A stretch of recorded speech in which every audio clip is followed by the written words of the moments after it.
오늘은 사순절 첫째 주일로 우리 모두 함께 예배 올려드리고 있습니다. 사순절은 근본적으로 예수님의 순환 그리고 예수님의 십자가에서 죽으심을 묵상하는 기간입니다. 사순절은 우리를 위하여 피 흘려 돌아가신 그 예수님의 십자가 사건을 우리가 묵상하며 예수님께 더 가까이 나아가는 그러한 기간입니다. 이 사순절 기간이 여러분 모두에게 은혜의 여정이 되실 것을 주님의 이름으로 축원합니다. 이 사순절 기간을 우리가 어떻게 지낼 것인가? 교회 전통은 이 사순절을 특별히 예비하여 온 교회가 함께 지킬 것을 교회 처음부터 진행하였습니다. 이 사순절 기간 우리가 어떻게 지낼 것인가? 한마디로 표현한다면 그것은 경건한 삶입니다. 오늘 설교의 제목입니다. 우리 한번 따라 해보시기 바랍니다. 경건한 삶.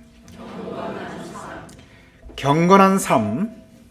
사순절 기간, 어쩌면 우리 사순절 기간 동안 우리가 추구해야 될 그 살아가는 모습입니다. 오늘 첫 번째 본문 시편 4편 3절은 이렇게 기록되어 있습니다. 여호와께서 자기를 위하여 경건한 자를 택하신 줄을 너희가 알지어다. 하나님께서 경건한 사람들을 택하신 줄, 즉 따로 구별하여 세우셨다는 것입니다. 하나님께서 경건한 사람들을 특별히 택하시고 그리고 하나님을 부를 때 하나님께서 응답하신다는 말씀이십니다. 장로교를 시작한 위대한 신앙적인 인물이 존 칼빈이 있습니다. 칼빈이라고 발음하기도 하고 칼뱅이라고 발음하기도 하고 똑같은 분이십니다. 장로교, 우리 감리교의 형제입니다.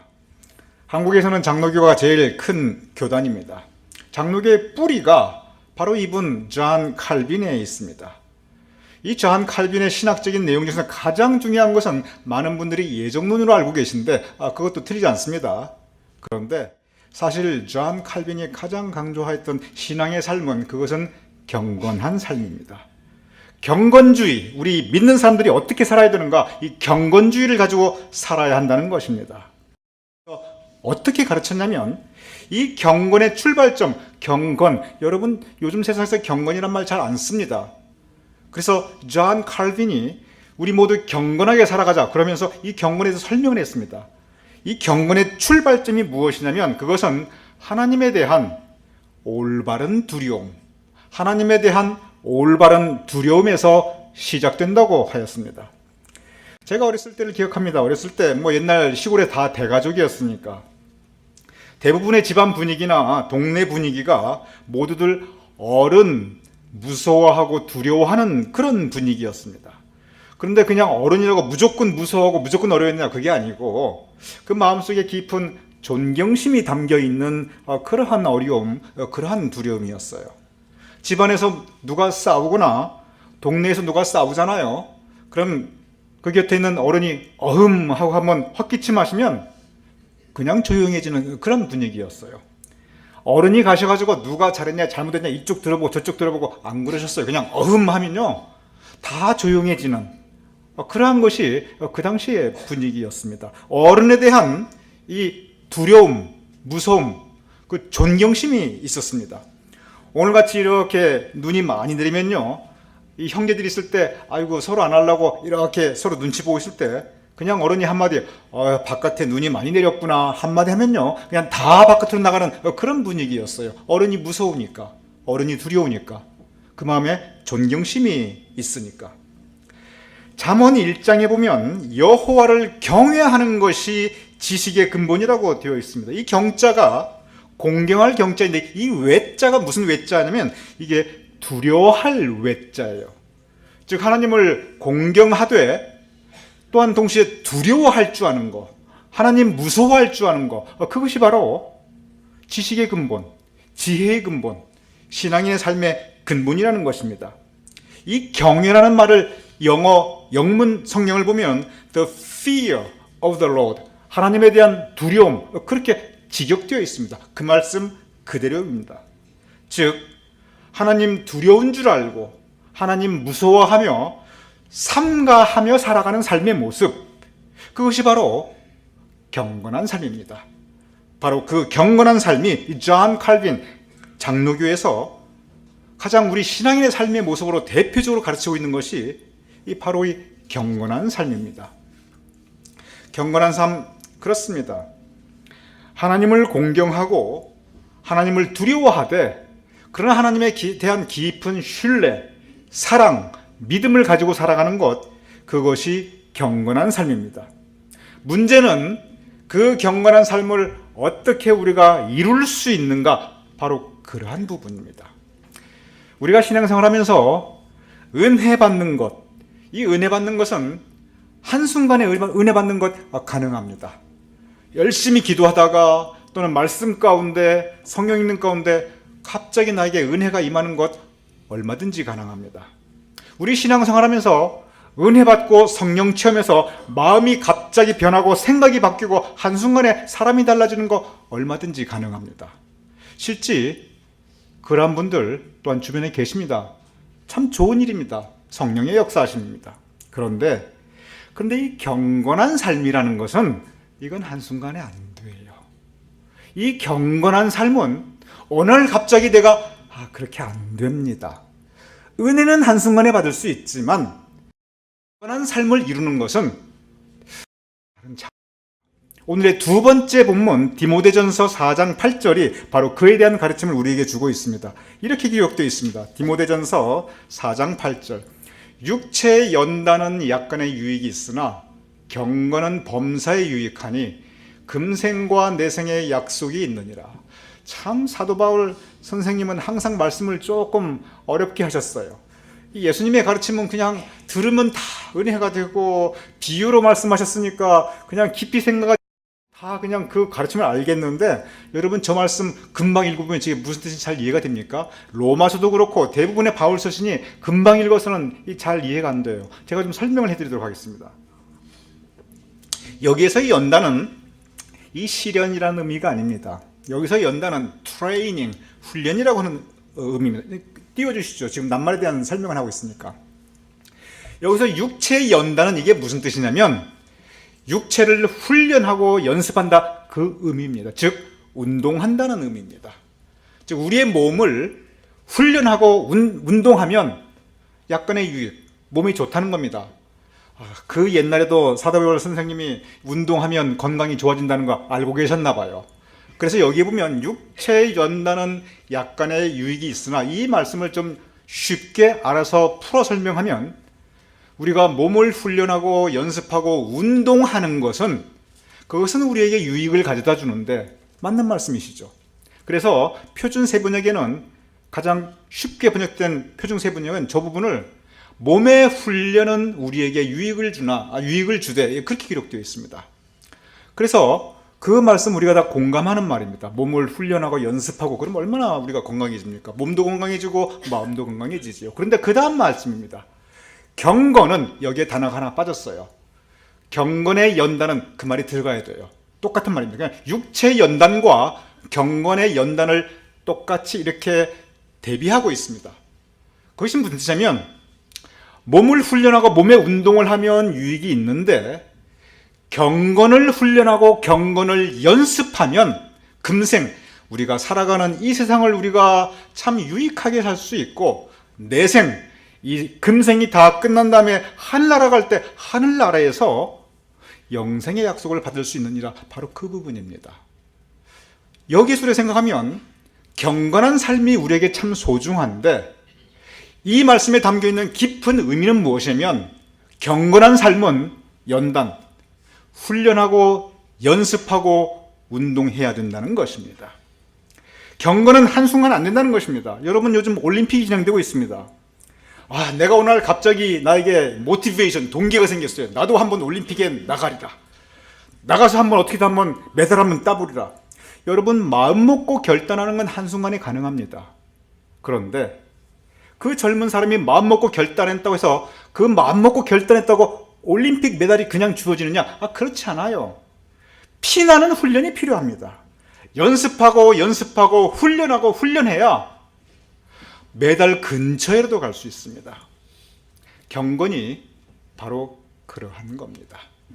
은혜 받는 건 한순간에 내가 받을 수 있고 결단도 한순간에 할 수 있는데, 그런데 경건하게 살아간다는 것은, 그것은 바로 경건의 훈련, 경건의 연습이 범사에 유익할 수 있을 그 정도의 경지에 이르기까지는 마치 메달을 따기 위해서 엄청난 연습과 훈련을 해야 되듯이 우리가 쌓아야 되는 영적 훈련과 연습이 반드시 필요하다는 것입니다. 우리 다 같이 한번 읽어보겠습니다. 근데 읽어보시는데 경건 다음에 단어를 하나 더 넣어주세요. 거기에 빠졌어요. 경건의 연단은, 그 말씀을 넣어서 우리 한번 다시 읽어보겠습니다. 시작. 육체의 연단은 약간의 유익이 있으나 경건의 연단은 범사에 유익하니 금생과 내생에 약속이 있느니라. 그렇습니다. 경건은 훈련하고 연습해야 됩니다.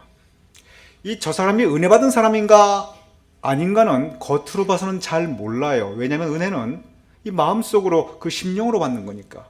그런데 저 사람이 경건한 사람인가 아닌가는요, 그건 보입니다. 그건 드러나요.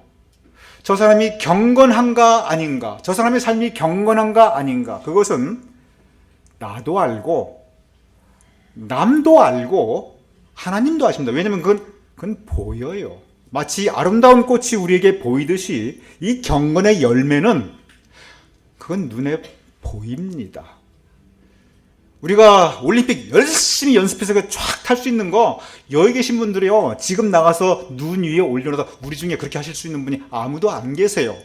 내가 비틀비틀 내려오는가 쫙 내려오는가 보여요. 숨길 수가 없어요. 경건이 그런 겁니다. 연습량이 있고 훈련하고 있는가 안 하는가, 나도 내 모습이 보이고 그 거울 보지 않아도 보여요. 그건 남도 보입니다. 하나님도 보아요. 그래서 연습이 필요합니다. 무릇 신앙인들은 경건한 사람이 되어야 합니다. 왜냐하면 그래야 덕이 돼요. 은혜 받았다고 하는데 경건한 모습은 없고 그 경건의 열매가 없으면 덕이 안 돼요. 전도길이 막힙니다. 경건을 훈련하고 연습하는 집중 훈련의 기간입니다. 경건 훈련에 있어서 여러 가지가 있습니다. 근데 이 경건 훈련에 있어서 가장 중요한 것, the most important, 가장 중요한 게 한 가지가 있습니다. 그것은 무엇이냐면 그것은 절제입니다. 성경에 보면 절제를 영어로 self-control이라고 되어 있습니다. 그래서 이 절제라는 단어 성경 신구약에 곳곳에 나옵니다. 특별히 사도 바울 절제에 대해서 곳곳에서 가르쳤습니다. 이 절제는 언제나 self-control인데 이 control이라고 하는 단어가 아주 중요합니다. 여러분 자동차를 한번 생각해 보시기 바랍니다. 자동차의 목적은 어디 가는 겁니다. 어디 가기 위해서 달릴 수 있는 성능이 필요하고 더군다나 빨리 달릴 수 있어야 되고 여러 가지 편의장치가 있어야 돼요. 그런데 이 자동차에 여러 가지 컨트롤 기능이 있는데 가장 중요한 컨트롤 기능은 역시 브레이크입니다. 속도를 줄여야 할 때는 자동차가 속도를 줄일 수 있어야 되고 가장 중요한 거, 서야 할 때는 그 자동차가 설 수 있어야 돼요. 잘 갈 수 있는데 브레이크가 없다면, 컨트롤 기능이 없다면 그 차는 괴물이 됩니다. 사람 많이 다치게 됩니다. 있으면요, 다칠 뿐만이 아니라 잘못하면 죽어요. 컨트롤이 필요합니다. 달릴 수 있는 성능, 어떻게 두 번째예요. 멈출 수 있는 브레이크가 없다면 자동차는 의미가 없어요. 오히려 없는 것만 못해요. 왜냐? 사람을 다치게 하니까. 사람을 죽게 하니까. 나도 다치고 남도 다치고 나도 죽고 남도 죽일 수 있는 게 차입니다. 신앙생활 마찬가지입니다. 신앙생활에서 무엇을 해야 한다 참 중요한 덕목들입니다. 어쩌면 더 중요한 게 있습니다. 삼가해야 할 것을 삼가할 줄 아는 능력, 서야 할 때 설 수 있는 능력, 즉 컨트롤할 수 있는 능력, 그것이 바로 절제입니다. 사순절은 바로 이 절제의 기간입니다. 그래서 사순절의 주제는 언제나 경건과 절제인데, 경건을 만들어내는 가장 첫 번째 조건이 그것이 바로 절제입니다. 그래서 경건과 절제는 언제나 같이 갑니다. 존 칼빈도 그렇게 가르쳤습니다. 장로교인들 지금도 그렇게 배웁니다. 그것은 진리입니다. 감리교인이라고 장로교인들과 배우면 안 된다? 그렇지 않아요. 배울 거 얼마든지 배워야죠. 정말 좋은 가르침입니다. 그런데 이 절제를 어떻게 할 것인가?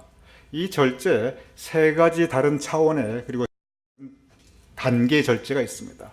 첫째, 우리가 성서를 통해서 볼 때, 그리고 우리 일상생활에서 우리가 절제해야 될 것, 가장 첫 번째는 우리는 먼저 우리의 감정을 절제할 줄 알아야 됩니다. 우리의 마음에 대한 절제입니다. 특별히 분노에 대한 절제입니다. 이 분노라고 하는 것은 사람이 가질 수 있는 그 모든 감정 가운데, 사람이 가질 수 있는 그 모든 마음의 활동 가운데 가장 파괴적인 감정입니다. 사람이 분노에 빠지면 눈을 멀게 되고 안 보여요. 못 봐요. 이걸 못 본다는 게 아니라 이게 눈에 보이는 게 없게 돼요. 그리고 이성적인 판단을 못 합니다. 그리고 사람이 분노에 깊게 빠지면요, 이 신앙도 평생 믿음 지키고 살아왔다고 하는데 이 믿음도 이 분노 앞에서 무너지게 됩니다. 성경은 이 분노를 뭐라고 표현하냐면 모든 것을 삼키는 타는 불이라고 표현하고 있습니다. 제가 다시 표현해 보겠습니다. 제 표현이 아닙니다. 성경의 표현입니다. 모든 것을 삼키는 타는 불. 여러분, 절제해야 합니다. 분노를 절제할 줄 모르면 이 모든 것을 삼키는 타는 불이 다 태워버립니다. 나도 태우고 남도 태우고 교회까지 태울 수 있습니다. 화가 나지요. 화가 나면 분노가 나는데 이 분노의 성경 말씀에 의하면 그 타는 불, 삼키는 타는 불이 막 타오를 때 방법이 있습니다. 뭐냐면, 여러분 어렸을 때 불놀이 해보신 분 혹시 아실지 모르겠는데, 불이 막 타오를 때요, 거기 물 촥 끼얹어 버리면 그냥 자자작 하면서 조용해져. 연기 나고. 먼저 분노가 오를 때, 이건 뭐 제가 가르치는 게 아니라 가장 일반적인 방법인데, 요새 분노를 조절하는 방법, 이게 굉장히 많이 나와 있어요. 읽어보면 굉장히 유익한 것들이 많아요. 먼저 화가 막 나면요, 그 분노의 불길을 타오르게 하지 말고 먼저 심호흡을 크게 3번 하랍니다. 야, 큰일 났다. 숨을 갔다. 야, 크게 3번을 쉬면요, 그러면서 잠깐 물을 끼얹고, 그리고 다시 한번 또 생각해 보는 거예요. 내가 지금 왜 화를 내지? 이게 지금 내가 이렇게 화낼 만한 일인가? 내가 나 자신을 객관화시키는 일입니다. 분노의 불길이 타오를 때 항상 물 끼얹어야 됩니다. 그것이 신앙의 물이든지 이성의 물이든지 나의 냉철한 사고 능력의 물이든지 일단 분노의 불길을 중지해야 돼요. 피해야 됩니다. 악을 피하고 무조건 피해야 됩니다. 심호흡하고 생각하고 말 더 이상 안 하고 자리 피하든지. 그렇다고 여러분 무조건 분노를 참으라, 그 말씀은 아닙니다. 이 사람이 화가 나고 분노가 나는 거, 그거 지극히 정상적인 우리의 정신 작용입니다. 문제는 뭐냐면 컨트롤, 이 절제에 대한 부분입니다. 이 분노를 갖다가 화를 무조건 참으면 이 분노 참다가 화병 걸립니다. 화병도 분노만큼 무서워요. 화를 표현하는 올바른 방법을 찾아서 긍정적인 방법으로 화를 표현하는 것이, 그것이 중요합니다. 그게 바로 절제입니다. 그래서 절제는 성숙한 사람들이 할 수 있습니다. 절제하지 못하는 것이 아직 성숙하지 못한 것의 표현입니다. 그래서 내가 분노에 휩싸이면 내가 아직 성숙하지 못하구나. 심호흡 크게 3번 한번 하고 나한테 물 끼얹어야지. 그 분노의 불길 빨리 물 끼얹고 다시 어떻게 이 부분을 내가 표현할 수 있는 것인가, 성숙한 방법으로 생각해 보아야 합니다. 마음의 절제, 감정의 절제, 가장 큰 것 분노가 있고, 두 번째가 있습니다. 이것은 뭐냐면 욕심이라고 하는 것입니다. 누구나 욕심이 있습니다. 누구나 내가 하고 싶은 것이 있고 누구나 내가 가지고 싶은 것이 없습니다. 욕심은 정상적인 겁니다. 욕심 없는 사람이 누가 있겠습니까? 문제는 뭐냐면 그 욕심을 절제하는 것입니다. 미국 백화점들이 제일 싫어하는 기간이 뭐냐면 이 사순절이에요. 왜냐하면 사순절 때는 우리 불필요한 쇼핑을 절제합시다. 특히 캐톨릭들 아예 지침으로 내려갑니다. 백화점 무지 싫어해요. 그러니까 뭐냐면 우리가 가지고 싶은 것들이 있을 때 불필요한 게 있다면 꼭 필요한 것이 아니면 적어도 사순절 기간 동안은 우리 욕심을 절제해보자. 하고 싶은 것, 가지고 싶은 것, 어떻게 세상에 사람이 하고 싶은 것 다 하고 살고 가지고 싶은 것 다 가지고 살겠습니까? 근데 사순절 기간은 내가 비록 하고 싶은 게 있어도, 내가 비록 가지고 싶은 게 있어도 절제 훈련, 아까 디모데 전서처럼 경건의 연단, 한번 그것을 훈련해보고 연습해보는 것입니다. 그래서 사순절 기간 동안은 가능한 한 가장 검소하게 살아가는 것을 권면하고 있습니다. 사순절 동안 왜 검소해야 되는가? 그것은 절제에 대한 훈련입니다. 욕심에 대한 훈련입니다. 절제, 첫 번째 영역, 첫 번째 단계는 마음에 대한 절제, 감정에 대한 절제입니다. 특별히 분노와 그리고 욕심에 대한 절제입니다. 두 번째 단계가 있습니다. 두 번째 영역이 있습니다. 그것은 말에 대한 절제입니다. 특별히 거친 말에 대한 절제입니다. 무엇이 거친 말인가? 예의가 없는 말은 거친 말입니다. 상대방에게 상처를 주는 말은 거친 말입니다. 남의 험담을 함부로 하고 남의 인격을 내려까는 말은 그것은 거친 말입니다. 이 거친 말들이 너무 난무할 때가 있습니다. 내가 압니다. 아, 이거 예의가 없는 말이지. 내가 압니다. 아, 이거 남에게 상처를 주는 말이지. 그럼에도 불구하고 이 말이 거친 말이라는 걸 내가 알면도 불구하고 내가 합니다. 이유가 있습니다. 내가 화가 났으니까. 저 사람이 미우니까. 저 사람이 싫으니까. 여러분, 절제해야 됩니다. 마음에서 한번 절제하고 마음에서 절제하지 않는 것이, 절제 안 된 것이 거친 말로 나오는데 이때 절제해야 합니다.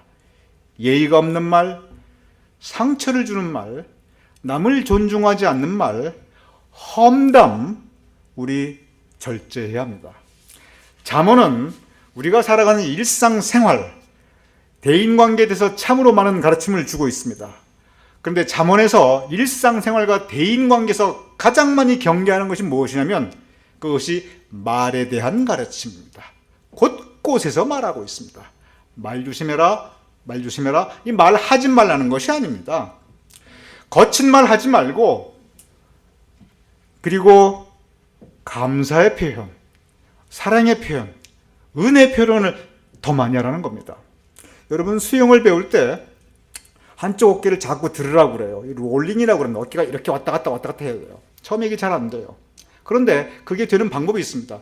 이 어깨를 자꾸 공기를 향해서 들으려고 그러면 안 되는데, 그때 그 팁 중에 하나가 뭐냐면 한쪽 어깨를 든다고 하는 개념보다는 다른 어깨를 물속에다 집어넣어라, 그렇게 가르칩니다. 다른 어깨를 물속에 집어넣으면 부력이 생겨서 그 부력 때문에 다른 쪽 몸을 이렇게 띄워줍니다. 마찬가지입니다. 거친 말, 내가 성격이 조금 모나고 이게 잘 절제가 안 될 경우가 있어요. 그럴 땐 다른 방법이 뭐냐면 그 반대말을 자꾸 하는 겁니다. 칭찬하는 말, 격려하는 말, 감사하는 말, 은혜 말을 자꾸 하면요, 이 거친 말은 들어갑니다. 절제, 두 번째 단계는 말입니다.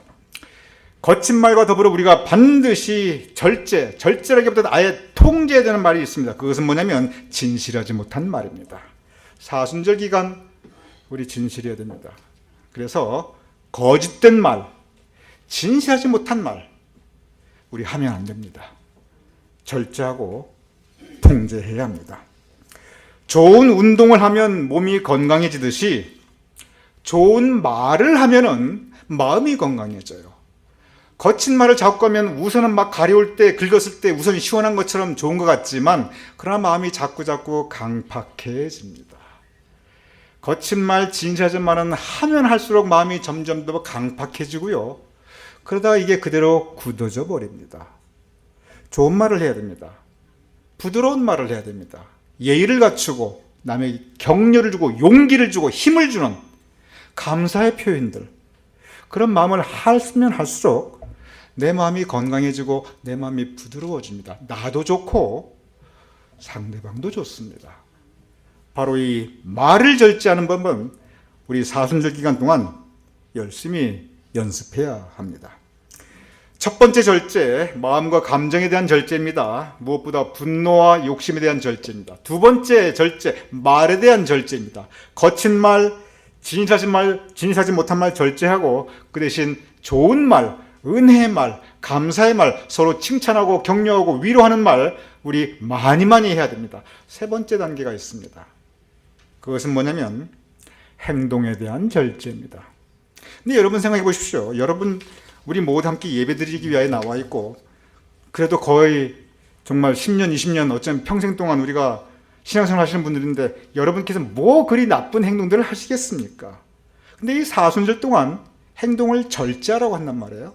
이 행동의 절제의 단계는 이건 마음, 감정의 절제나 이 말에 대한 절제는 조금 다른 차원입니다. 이 행동의 절제는 나쁜 행동 하지 말자, 그 절제가 아니에요. 나쁜 행동은 이미 여러분이 안 한다는 그 전제가 이미 되어 있습니다. 우리 믿는 사람들이 뭐 그리 나쁜 행동 하겠어요? 무슨 범죄를 그렇게 하겠습니까?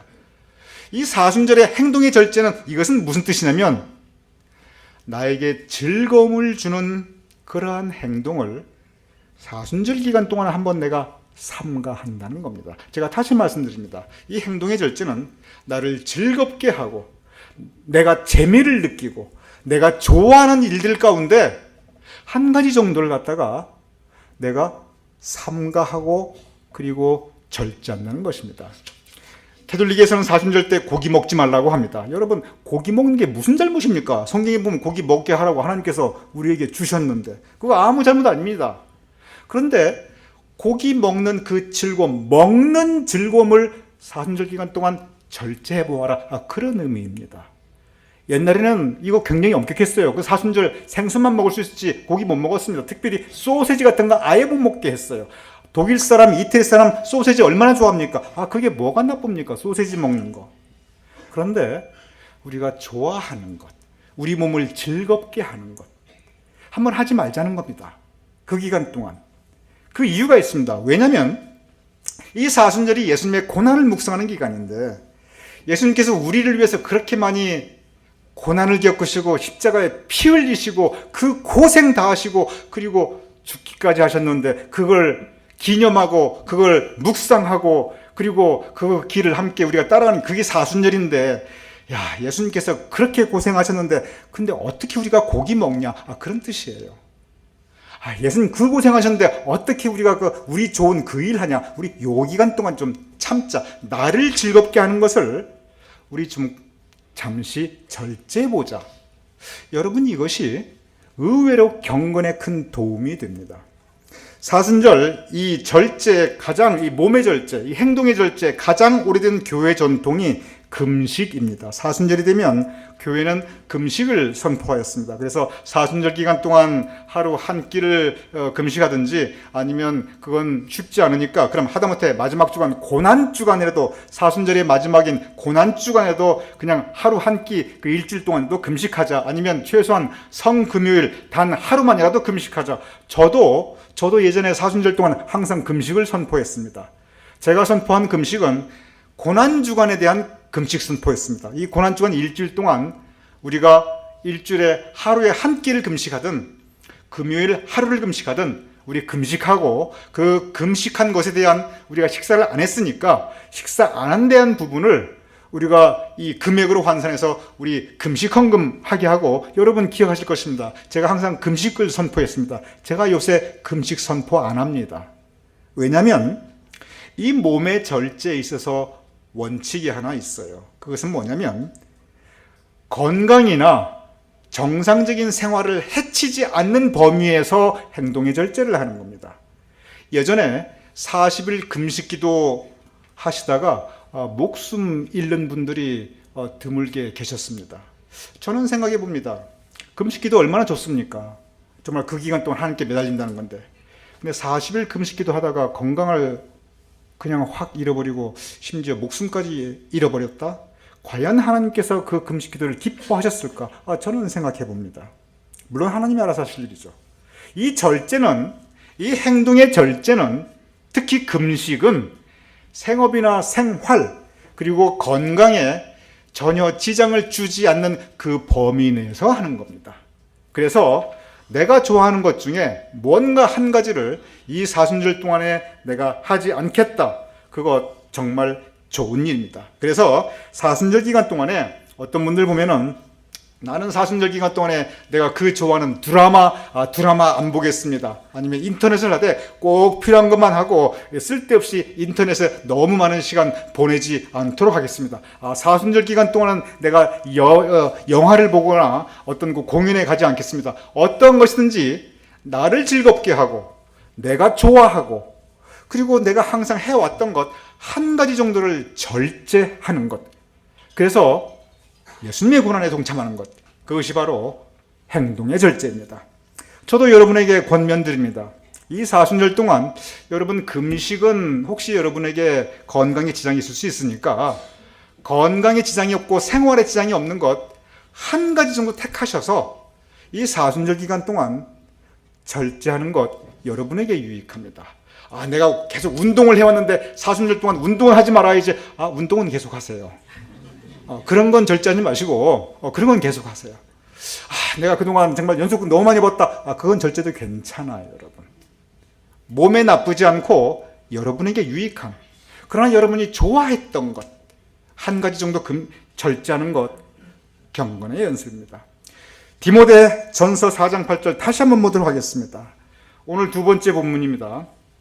육체의 연단은 약간의 유익이 있으나 경건의 연단은 즉 절제 훈련은 마음의 절제, 이 감정의 절제, 분노할 때 절제할 줄 알고 그리고 욕심에 대해 절제할 수 있고 그 다음에 말에 대한 절제, 거친 말 하지 않고 진실하지 않은 말 하지 않고 오히려 감사와 은혜와 서로 격려하고 칭찬하는 그 좋은 말 하는 그러한 말의 절제, 그리고 행동의 절제, 내가 좋아하는 거 한번 포기하고 주님의 고난에 동참하는 그러한 경건의 연단은 범사에 유익하니 이것이 금생 지금 우리의 삶과 그리고 우리가 앞으로 갈 내생, 이 영생의 약속을 우리에게 주게 되는 것입니다.